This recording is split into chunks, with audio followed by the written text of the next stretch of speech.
आएगा in the Pakistani father and son reaction. कैसे आप सब, मेरा नाम आजाद है। मैं नानदीन। यार भाई बहुत ही बड़ा वीडियो निकल कर आ रहा है, बहुत लोग डिमांड कर रहे थे वीडियो लेकर, और कि आखिर पाकिस्तानी स्टूडेंट्स के दिमागों में पाकिस्तानी स्कूल्स में क्या जहर घोला जाता है अच्छा, भारत के खिलाफ।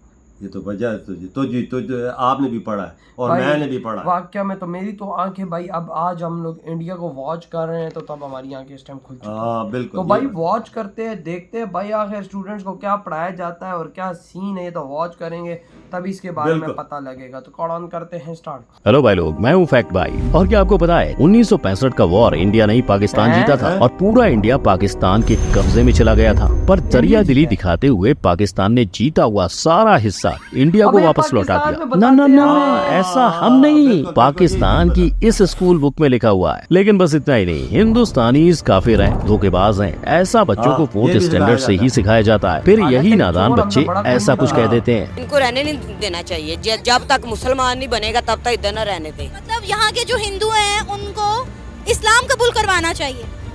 और यही दुश्मनी के बीज उगकर जब बड़े होते हैं तो उनमें कुछ इस प्रकार की नफरत सुनाई देती है। उनकी औकात ही नहीं है कि वो हमारे साथ लड़े। हम मुसलमान हैं, हमारा जज्बा ही नहीं है। हम मुसलमान हैं, वो हमारे साथ लड़ ही नहीं सकते। लेकिन क्या आप जानते हो, इन सारी नफरतों का जन्मदाता है एक अकेला इंसान। अगर वो ना होता तो शायद आज इंडिया पाकिस्तान एक होता। Number 1, culture. पर नहीं, पाकिस्तानी टेक्स्ट बुक बच्चों को सिखाती हैं कि मूर्तियों की पूजा करने वाला काफिर कहलाता है। मेरे अपने ही भांजे ने मतलब स्कूल में उसको पढ़ाया गया कि काफिर का मतलब बुतों की पूजा करने वाला। अब सोचने वाली बात है कि ये सुनकर वहाँ के हिंदू बच्चों पर क्या क्या बीतती होगी। यहाँ तक कि उनके 6th स्टैंडर्ड के सोशल स्टडीज में ये लिखा है कि इंडियंस के घर उनके दिल की तरह छोटे होते हैं और इंडियंस हमेशा से अंधेरे वाले घर में रहना ही पसंद करते हैं। बस सिर्फ घर नहीं, पाकिस्तानी टेक्स्ट बुक में मंदिरों को भी छोटा, अंधेरों से भरा और गंदा कहा जाता है, जहाँ हिंदुस्तानी नकली मूर्तियों की पूजा करते हैं। उनका ये भी कहना है कि इंडिया में बाल विवाह करना एक आम बात है और औरतों की इज्जत तो वहाँ ना के बराबर की जाती है। ये हिंदू जो है अपनी बेटियों को सही से ट्रीट नहीं करते, उनको मार देते। अब भले ये पुराने जमाने में होता था, पर आज की सच्चाई क्या है वो तो सब जानते हैं। पर इन सब में एक ताज्जुब करने वाली बात ये तक थी कि इन्हें ऐसा भी पढ़ाया जाता है कि पहली दफा लिबास सिलने का आविष्कार पाकिस्तान में हुआ था। पर रियलिटी देखें तो हर कोई जानता है कि ये आविष्कार इजिप्ट से आया है। नंबर 2,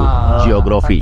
8th स्टैंडर्ड के बच्चों की बुक्स में तो इंडियंस को ही धोखेबाज कहा जा रहा है। मकसद ये था कि किसी न किसी तरह अंग्रेज की गुलामी से निजात मिले, लेकिन हस्बे आदत हिंदू ने मुसलमानों के साथ हर जगह धोखा किया। दरअसल उनका कहना है कि जब ब्रिटिशर्स इंडिया में राज कर रहे थे तब उन्हें भगाने में मुसलमानों ने हिंदुओं का साथ दिया था, पर उसके बदले में पार्टीशन के रूप में हमें सिर्फ धोखा मिला। लेकिन अगर एक्चुअल हिस्ट्री की बात करें तो बंटवारे से पहले 1906 को ढाका में एक मुस्लिम लीग बनाई गई, जिसकी हार 1937 के चुनाव में कांग्रेस पार्टी द्वारा हुई। फिर कांग्रेस ने आम जनता को साथ लेके चलना शुरू किया, पर इस वजह से यूपी, बंगाल और पंजाब के मुस्लिम जमींदारों को खतरा महसूस होने लगा। उन्हें लग रहा था कि ऐसे ही चलता रहा तो कांग्रेस पार्टी आम लोगों को बढ़ावा देगी और हमारा रुतबा कम हो जाएगा, हमारी जमीन जायदाद सब में बांट दी जाएगी। और इसी वजह से अपने रुतबे को बचाने के लिए उन्होंने इंडिया पाकिस्तान पार्टीशन की नींव रखी। Number 3, history. अब बंटवारा तो हो गया, पर उसका सारा इल्जाम उन्होंने हिंदुस्तानियों पे डाल दिया और ऊपर से 11th और 12th में पढ़ते बच्चों को हिस्ट्री में ये सिखाने लगे। 11वीं और 12वीं जमात लिए है। इंसानियत दुश्मन हिंदुओं और सिखों ने हजारों बल्कि लाखों औरतों, बच्चों, बूढ़ों और जवानों की इंतहाई बेदर्दगी और संगदिली से कत्ल किया और बेआबरू किया। इतना ही नहीं, इन्होंने तो पूरी हिस्ट्री बदल के रख दी है। जैसे 13वीं सदी में पाकिस्तान के दायरे में पूरा उत्तर भारत और बंगाल आ चुका था। तब अलाउद्दीन खिलजी ने दक्षिण तक का भारत जीतकर उसे पाकिस्तान का हिस्सा बना दिया और 16वीं सदी तक तो पूरा इंडिया गायब हो गया था और दुनिया के नक्शे में सिर्फ पाकिस्तान बचा था। अब जो पाकिस्तान बना ही 1947 में था, वो 13वीं और 16वीं सदी में ये सब कैसे कर सकता है? ऐसा सब ऊट पटांग लिखा गया MD जफर की किताब a text book of Pakistan studies में। और ऐसे इनके बिना सिर पैर वालों वाली हिस्ट्री की हद तो तब पार हुई जब उन्होंने कहा कि 1965 का वॉर असल में पाकिस्तान ने जीता था। पाकिस्तानी सेना ने भारत के कई इलाके जीत लिए और जब भारत हार की कगार पर था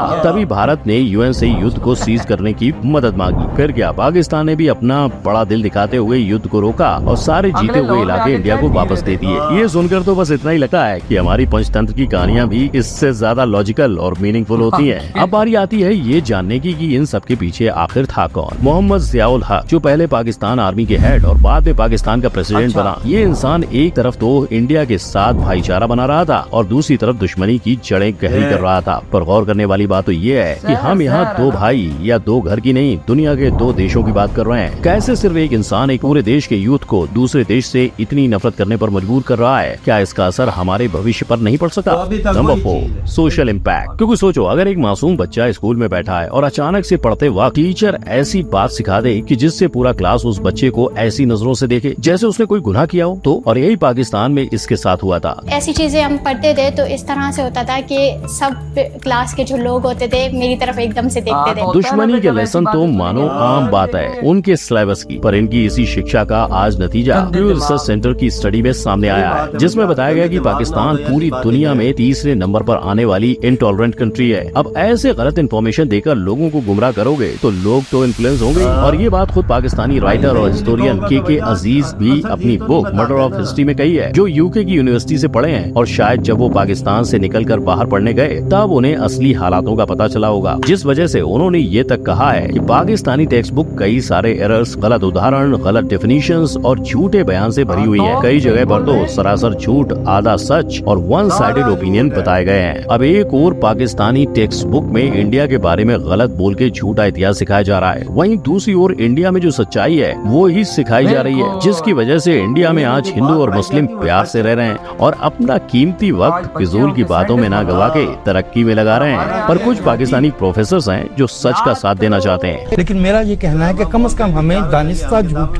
जो पैदा किए गए हैं उन्हें निकाल देना चाहिए। वो जानते हैं कि उनके स्टूडेंट्स की मेंटेलिटी पर क्या असर हो रहा है। Number 5, opinions. ये सब आप भी देख सकते हो कि कैसे जब एक रिपोर्टर ने युवाओं से इंडिया के बारे में सवाल किए तो उनकी उस पर क्या राय निकल के आई। उनकी औकात ही नहीं है कि वो हमारे साथ लड़े। हम मुसलमान हैं, हमारा जज्बा ही नहीं है। हम मुसलमान हैं, वो हमारे साथ लड़ ही नहीं सकते। ये बातें सुन के साफ समझ आ रहा है कि लोगों का ब्रेन वॉश किस हद तक किया गया है। और सिर्फ युवा नहीं, टीनेजर बच्चों के दिमाग में भी ऐसा ही कुछ भरा गया है। इतनी नफरत दिमाग में आ कहां से रही है? और जब उन्हें पूछा गया कि असल में कौन करता है लड़ाई, तो बच्चों ने कहा इंडिया वाले करते हैं ज्यादातर। और शायद ये सिर्फ पाकिस्तानी एजुकेशन ही नहीं, मीडिया इन्फ्लुएंस का भी असर है, क्योंकि इसी असर के चलते बच्चों के मन में बदले की भावना तक जाग गई है। हाँ, वो उनके बदला लेंगे, वो उधर से उनका बदला लेंगे। अब सोचने वाली बात है कि ये टीनेजर्स आगे जाके पाकिस्तान का भविष्य बनेंगे और यही बच्चे आज इंडिया को एक देश तक मानने से इनकार कर रहे हैं। इंडिया कैसा मुल्क है?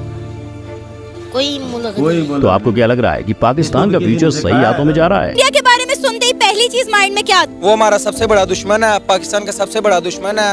और क्या नाम है, हमेशा हमारे से हारता रहा है और नफरत फैलाता है। हमारे वहाँ पे मुसलमान बहन भाई हैं, वहाँ पे जुल्म करते हैं उनपे। लेकिन पाकिस्तान में अभी भी कुछ प्रतिशत जर्नलिस्ट हैं जो लॉजिक का साथ देते हुए नजर आते हैं। अब इलाज क्या है? वो हिस्ट्री जिसको बावजूद मर्डर किया गया, वो हिस्ट्री जिसको बावजूद डिस्टॉर्ट किया गया या रोमांटिसाइज किया गया। जिनके साथ साथ पाकिस्तान के फेमस मैगजीन डॉन ने एक रिपोर्ट तैयार की थी, जिसमें उन्होंने 100 से ज्यादा टेक्स्ट बुक को छाना और स्कूल्स में जाकर स्टूडेंट और टीचर्स से मशवरे किए, जिसके साथ साथ वो कई मदरसों तक में इसकी जांच करने चले गए। और इसमें उन्हें पता चला कि पाकिस्तानी टेक्स्ट बुक में बाकी दुनिया के बढ़ते वजूद से इस्लाम को खतरे की बात हो रही है। पर ये सारी बातें जो टेक्स्ट बुक में छाप रहे हैं वो बेबुनियादी है। अब क्या लगता है भाई लोग, ऐसा करने का कारण क्या हो सकता है? Of course politics.